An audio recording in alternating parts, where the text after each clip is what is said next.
faves, I'm Becca and today I am going to be doing a book unhaul. It's been a little while since I've done an unhaul, so I thought, why not?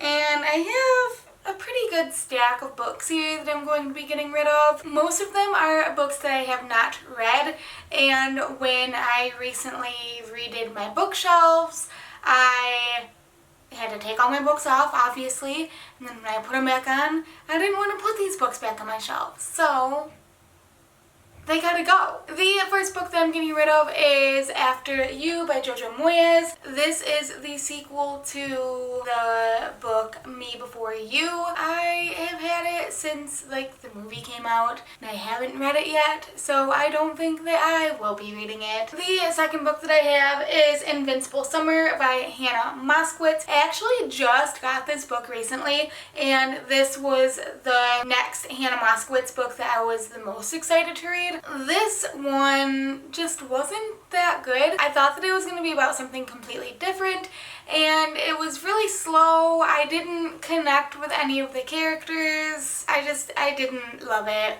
It just wasn't good. Just wasn't good. Next I have Strange the Dreamer by Laini Taylor. This one I've had for quite a while, and I've tried to read it, Josh has tried to read it, neither one of us can get into it, so I'm just going to get rid of it because I don't want it on my shelf. I'm tired of looking at it.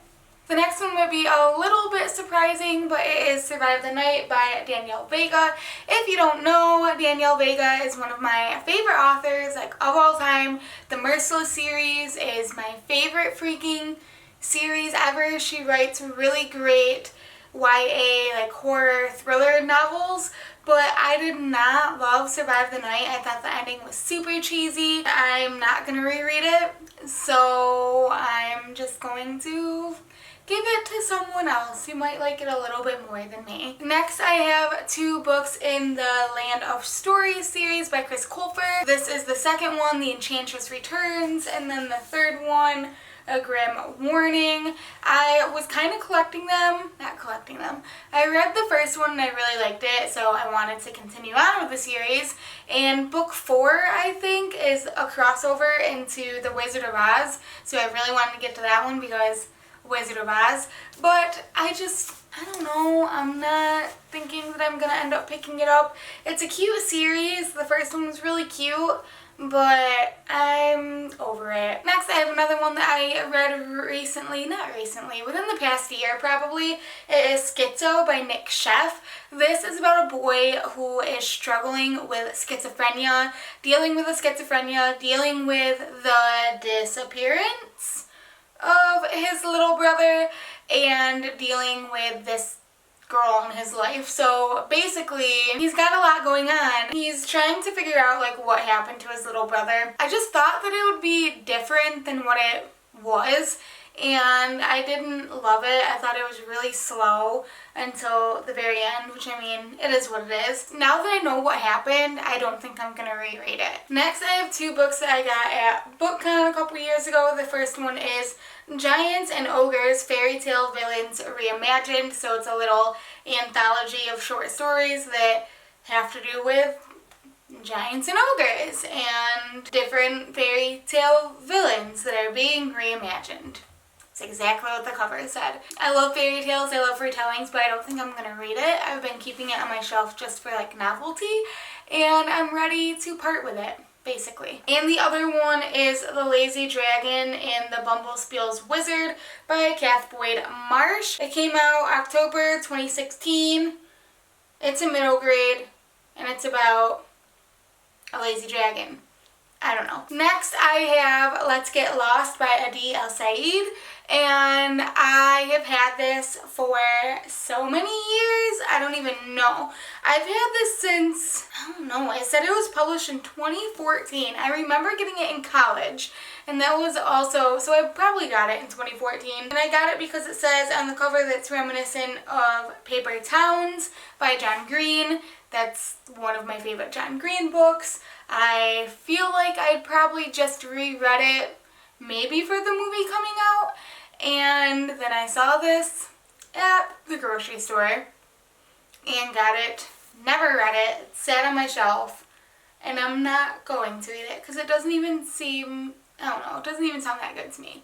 Bye. I'm also parting with I Capture the Castle by Dodie Smith. This has a new foreword by Jenny Han, which is probably one of the reasons I got it.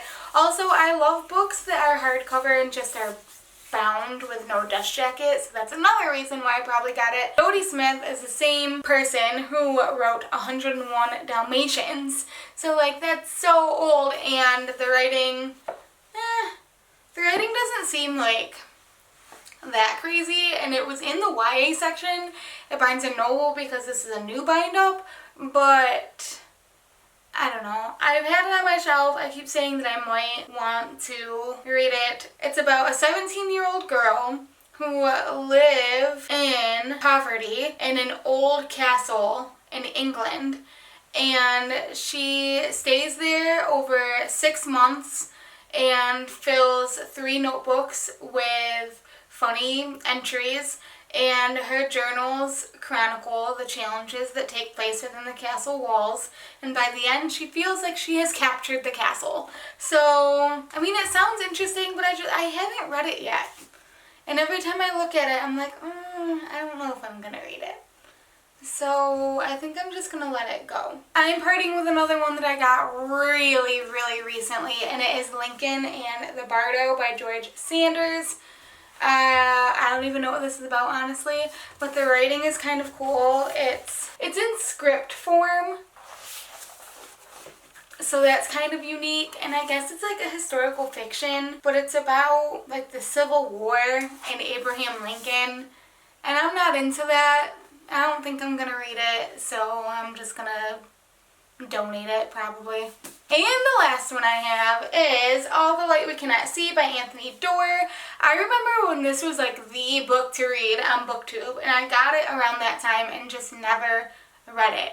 It was probably right when I started my BookTube channel a couple years ago. I don't know. I've heard that it's really amazing, but I just haven't read it yet, and I feel like I've lost the spark to want to read it. So that's why I'm getting rid of this one, basically. So there you guys go.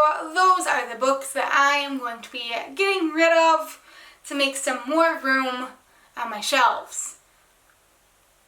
Yay, that's always a good thing. Let me know what books you've gotten rid of recently, and also try your best to convince me to keep any of your faves that you saw down below in the comments. Thank you guys so much for watching. I will see you next time.